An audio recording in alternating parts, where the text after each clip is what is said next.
Eh bien bonjour à toutes et à tous, c'est Jerry, aujourd'hui on se retrouve pour, si je ne m'abuse, le 6e épisode déjà de mes achats DVD, Blu-ray 4K, cette fois-ci du mois de mars 2021. J'avais dit dans la dernière vidéo, oui il y aura un peu moins d'achats, je crois pas qu'il y en ait moins. Après j'ai un colis que j'ai reçu, que je devais recevoir en février, mais que j'ai reçu début mars, donc je l'inclus là-dedans. Mais en théorie, il était dans la dernière vidéo, sauf que j'ai pas pu le présenter parce que je l'avais pas reçu. Mais voilà, donc ça fait qu'il y en a un peu plus que prévu, mais il y en a quand même pas mal, vous allez le voir. On commence comme d'habitude avec le Mad Movies du mois, voilà. C'est le Mad Movies spécial Director's Cut avec Apocalypse Now, parce que Apocalypse Now est un film qui a eu voilà, beaucoup de versions différentes. Et donc ça parle aussi de la Director's Cut parce que voilà, le grand pouvoir des studios, tout ça. Avec un petit DVD Le Jour des Fous, qui n'a rien à voir avec La Nuit des Fous Vivants de Romero. Voilà, ça parle aussi du festival de Gérard May, de The Deep House, le nouveau film des... je sais plus comment s'appelle le duo, mais c'est Alexandre Bustillo et je sais plus comment s'appelle son pote, mais c'est ceux qui ont fait la suite remake de Leatherface en 2017, qui ont fait À l'intérieur, Aux yeux des vivants, des films comme ça, donc des cinéastes français qui sont assez intéressants. Voilà. Ensuite, la 7ème Obsession, c'est le premier épisode que j'achète de la 7ème le premier magazine que j'achète de la 7ème Obsession, et il est absolument magnifique. C'est spécial Michael Mann avec voilà une petite ref, voilà Hit. Donc c'est un numéro spécial architecture en plus. Et voilà, il y a un grand entretien avec Michael Mann, ça parle de plein de choses, de l'architecture au cinéma, et puis voilà, de la carrière de Michael Mann, donc c'est toujours super intéressant. Et la revue est quand même assez quali, je trouve, donc voilà, je me la suis pris. Également, petit bouquin que j'ai trouvé dans un vide-grenier, parce que je suis très bouquin en ce moment. Donc c'est Au cœur de l'Ouest de Penelope Williamson. Alors je suis surtout très western en ce moment, donc Au cœur de l'Ouest, eh ben, de ce que j'ai compris, c'est un bouquin western sur une femme. Voilà, dans l'Ouest sauvage, donc autant vous dire que c'est un petit peu original. Et comme je suis à fond dans le western en ce moment, je trouve que ça peut être que très bien. On va ensuite commencer, peut-être pas par le meilleur, mais on va commencer par les DVD de chez Auchan. Voilà, alors ça c'est des DVD à 1,99. Donc il y a The Jacket, un film de John Maybury, je sais absolument pas ce qu'il a fait, mais en tout cas c'est un film avec Adrian Brody et Keira Knightley. J'en ai entendu parler dernièrement ce film dans une vidéo, et donc je l'ai vu à 2€, je me suis dit bon allez, Adrian Brody, moi je l'aime bien, donc pourquoi pas. Foxcatcher, réalisé par alors le réalisateur de Le Stratège et Truman Capote, je ne sais plus qui c'est, Bennett Miller, voilà, ok. Bennett Miller, alors je l'ai pas vu non plus, mais on m'a dit que c'était l'un des meilleurs rôles de Steve Carell, qui est là à gauche sur l'image et qui est absolument métamorphosé, grâce à du maquillage bien sûr. Donc on m'a dit que c'était un super rôle un peu à contre-emploi de Steve Carell, donc voilà.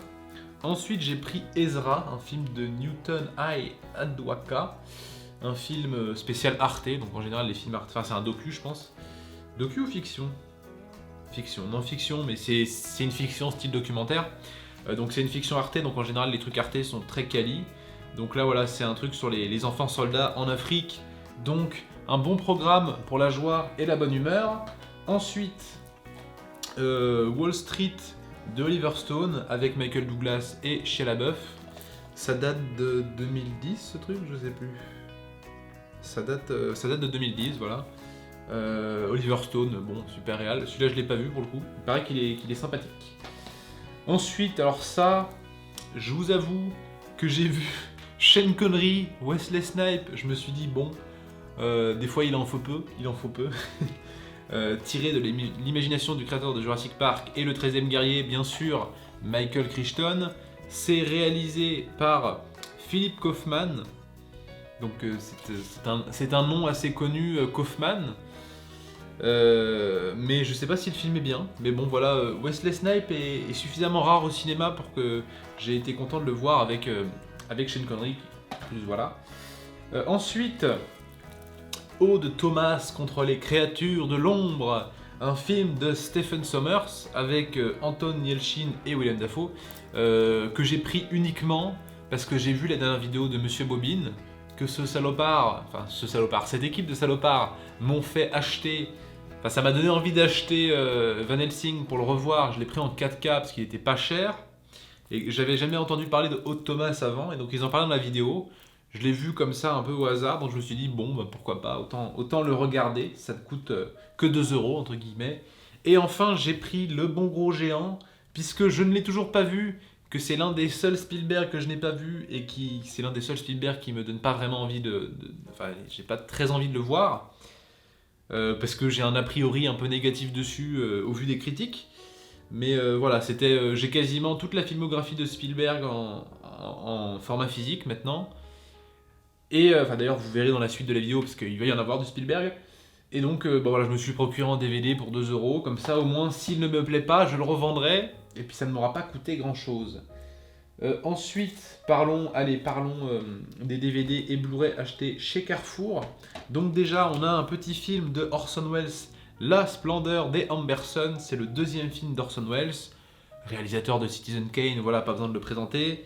Ben voilà, bon, ça c'est les DVD à 6 euros, donc je trouve déjà ça un peu plus cher, 6 euros.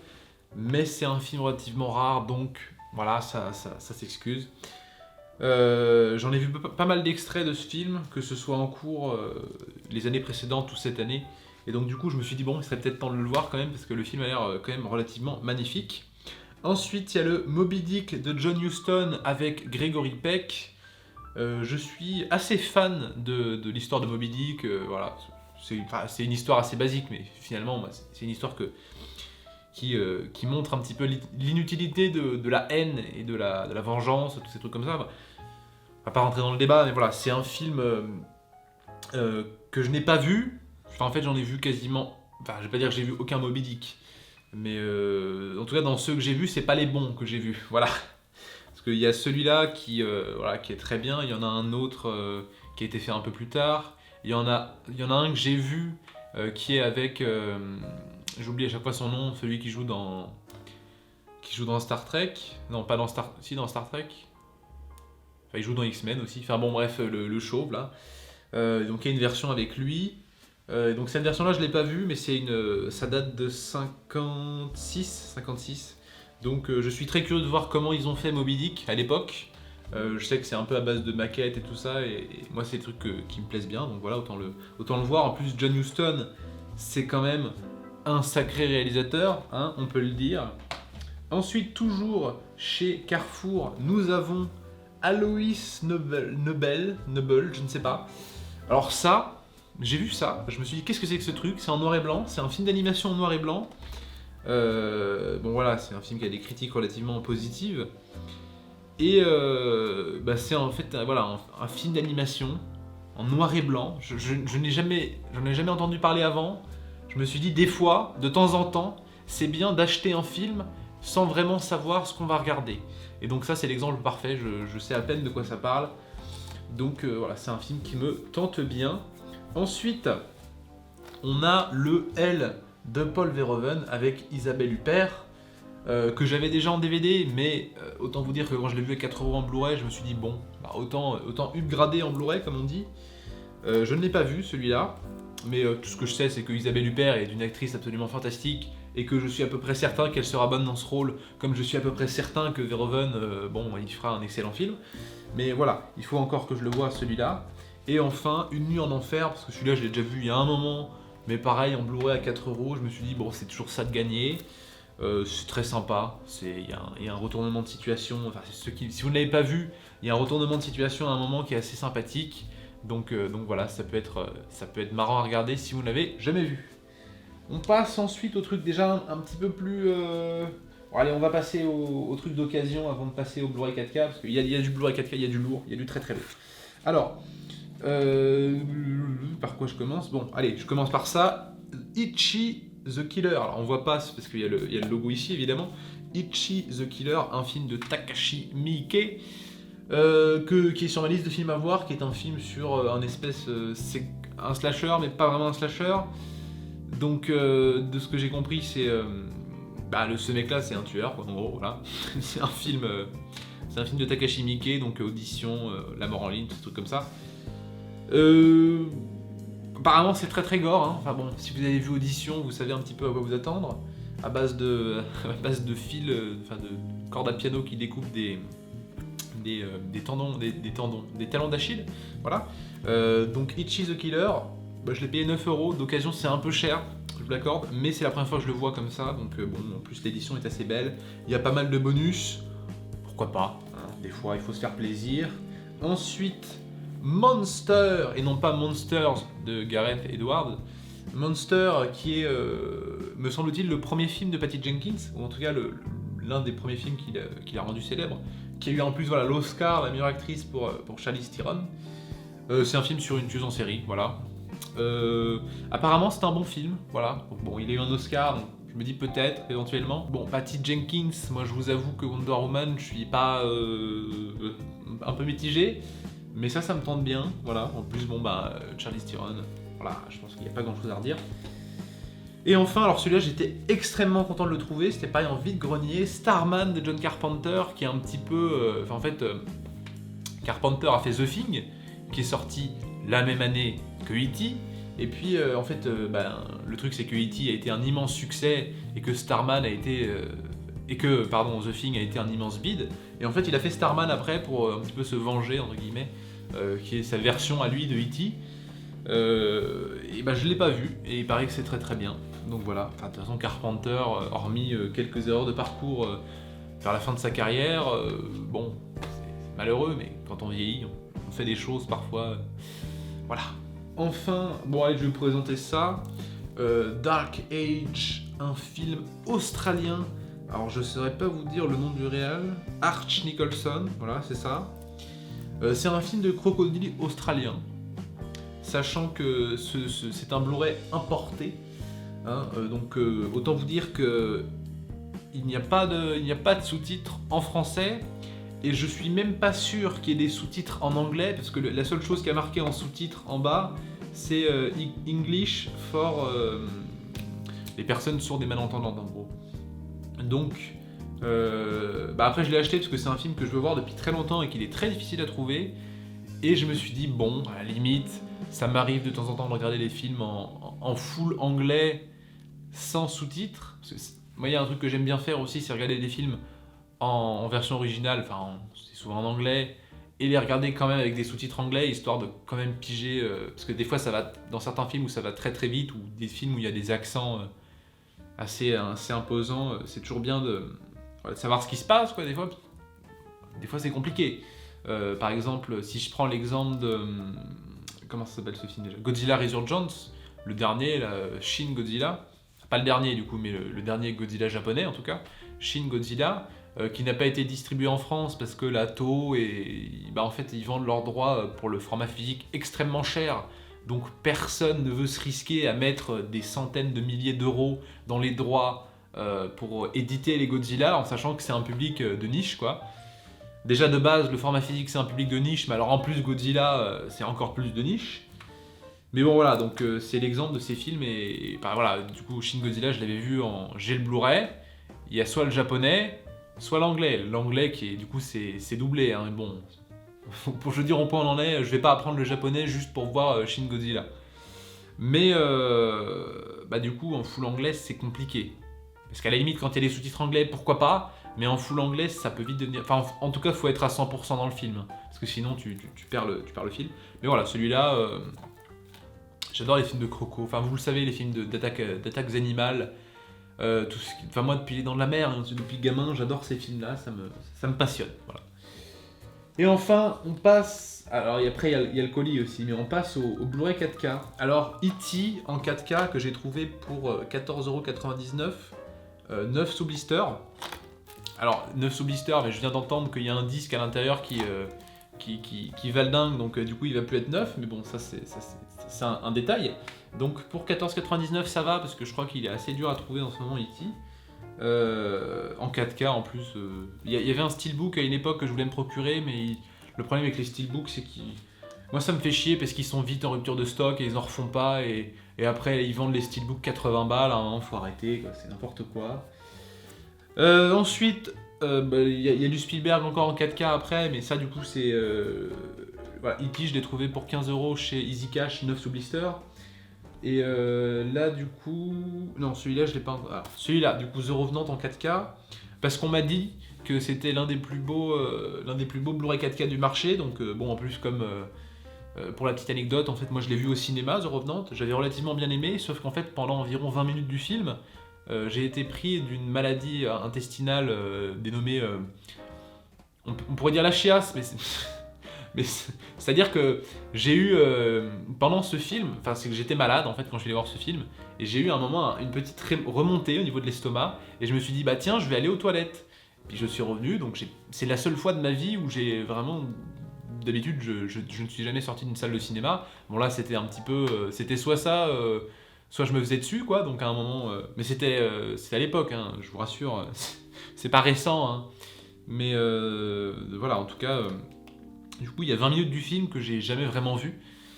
Je sais que c'est au milieu, c'est le moment où il bouffe le poisson, tout ça, je l'ai jamais vraiment vu. Enfin, j'ai dû voir des bouts après en regardant des extraits, mais...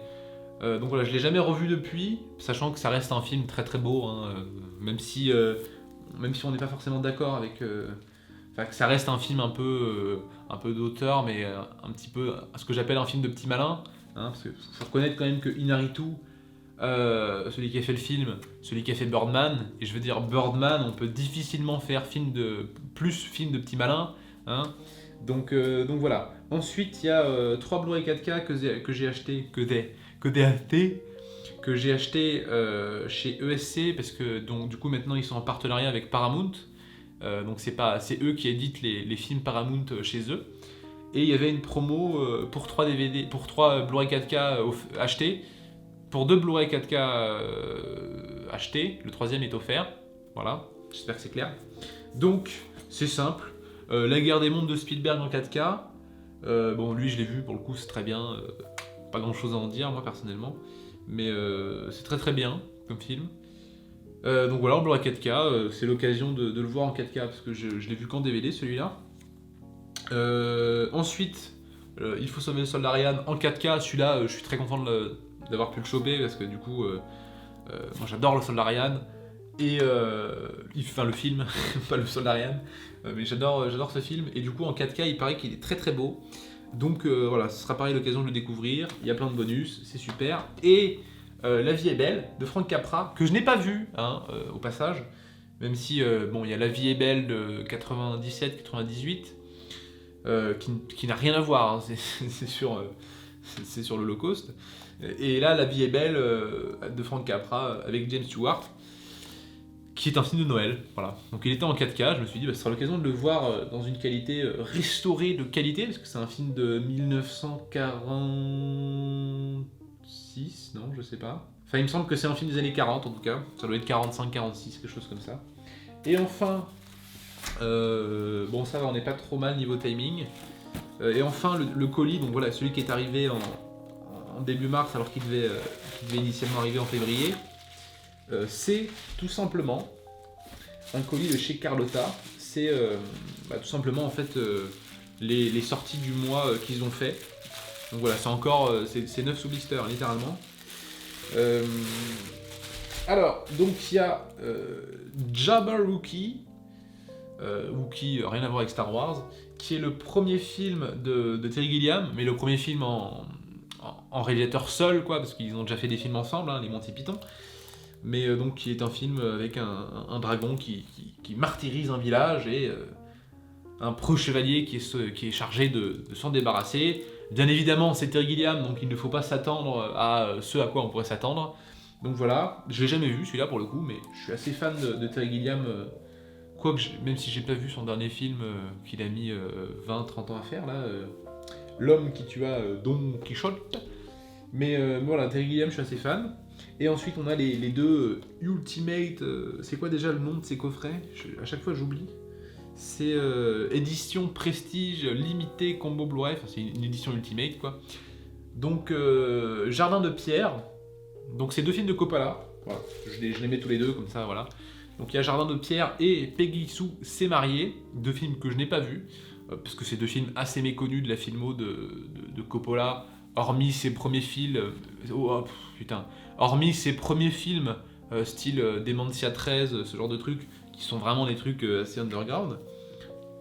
Mais donc voilà, ces deux films dans des coffrets prestige, parce que voilà, il y a des petites photos, il y a des petits trucs sympas. Enfin, vous voyez, c'est un petit peu plus épais enfin, si je compare un Blu-ray par exemple à côté, c'est beaucoup plus épais qu'un Blu-ray. Donc voilà, il y a plus de bonus, il y a plus de choses. Le coffret n'était pas extrêmement cher, enfin, c'était les trois films là, puis en plus il y a des petites photos de. Je suppose que c'est des photos de Jabberwocky, des trucs comme ça. Voilà, des trucs des petites photos comme ça, une petite carte. Et puis là, il y a des. Et là, voilà, il y a des trucs. Des petites lithographies Basic Instinct avec toute l'équipe de Carlotta vous souhaite une excellente année 2020. Carlotta, ils sont très très forts. Moi, j'adore Carlotta. Parce qu'ils arrivent à avoir une dimension très auteur. Enfin, ils présentent vraiment des films. Enfin, je veux dire, bon, Jabberwocky par exemple, c'est pas un film méconnu. À un moment, je veux dire, Terry Gilliam, il est relativement connu. Et pareil, les deux films, Jardin de Pierre et Peggy Sue s'est mariée, c'est pas deux films qui sont inconnus, parce que c'est des trucs de Coppola. Mais ils arrivent quand même à te présenter les films, entre guillemets, les moins. C'est qu'ils ont des coffrets à 50 balles, là, les énormes coffrets, j'en ai un, c'est le coffret de Carpenter de Christine. Ils ont des énormes coffrets qui sont en général sur des films assez cultes d'auteurs. Par exemple, il y a La Dame de Shanghai d'Orson Welles, il y a Profession Reporter d'Antonioni, donc ils ont des super gros coffrets comme ça. Et paradoxalement, à côté de ça, ils essayent voilà, de restaurer et de proposer des œuvres en format physique. Je veux dire, moi, quand je vois ces trucs-là, je me dis, l'exception culturelle française, quoi. Enfin, je me doute bien qu'à l'étranger, ils ont des trucs comme ça pour d'autres films, et que à l'étranger, aux États-Unis, le marché est plus grand, donc forcément, il doit y avoir des belles choses. Mais je me dis, voilà, vraiment en France, on a quand même un marché du format physique, et je dis pas ça de manière péjorative, on a un bon marché qui certes est en train de se casser la gueule parce que c'est compliqué avec les plateformes de streaming, mais on nous propose des beaux objets. Et vous voyez que moi, dans ce que je vous montre, c'est des trucs achetés chez Auchan, chez Carrefour, des trucs qui sont à 2, 3, 4, 5 euros, qui sont pas chers. Puis à côté de ça, voilà, là quand je prends les 3 Blu-ray, un Blu-ray 4K c'est 25 euros, 2 Blu-ray 4K c'est 50 euros. Bon, le troisième est offert, donc ça fait 50 euros les 3 Blu-ray 4K. Moi j'estime que c'est pas cher, ça reste un tarif, bien sûr. Mais vous avez aussi, voilà, comme je vous montre, le marché de l'occasion. Starman, bon, le marché de l'occasion, c'est beaucoup de chance, hein. Mais Starman, par exemple, c'était en vide-grenier pour 2 euros. Je suis désolé, c'est pas cher 2 euros. Donc voilà, tout est possible. Donc, effectivement, le marché du physique a encore de l'avenir, enfin un peu d'avenir, je l'espère. Et c'était mes achats du mois de mars. Je vais pas vous dire si pour le mois d'avril il y aura plus ou moins d'achats, mais en tout cas il y aura des choses, ça c'est sûr. Et écoutez, j'espère que la vidéo vous aura plu. Elle était un peu plus courte que d'habitude, j'ai l'impression. Et on se retrouve pour une prochaine vidéo. N'hésitez pas à vous abonner, à liker, machin, vous connaissez la chanson. Salut à tous, c'était Jerry.